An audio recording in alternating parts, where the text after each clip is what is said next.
Despite getting flack from all quarters for the proposed retrospective tax legislation in the budget, Finance Minister Pranab Mukherjee is learned to have told his US counterpart Timothy Geithner that the legislation is here to stay and there is no rethink possible. ET Now's Suchetna Ray with the story. First the UK Chancellor of Exchequer, now the Treasury Secretary in the US.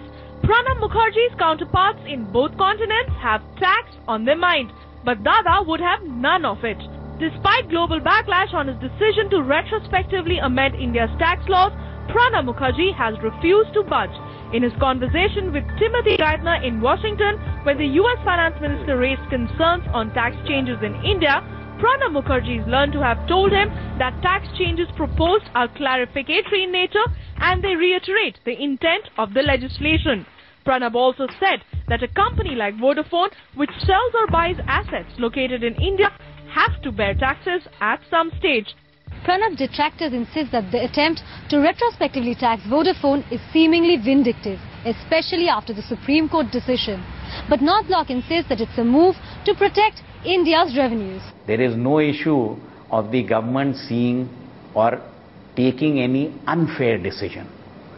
In view of the tax department, the liability has always been there. Similar companies, similar transactions have been taxed.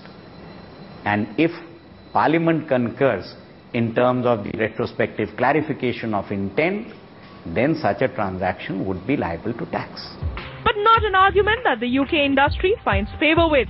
India is a very important market for the UK, but it's clear that these measures are causing significant concern amongst a number of companies who have investments and are intending to invest in India. India's decision to tax Vodafone has got the globe worried, but Pranab Mukherjee seems to be in no mind for a rethink on his tax proposal, the arbitration notwithstanding. Suchetna Ray and Devdatta Das, ET Now, New Delhi.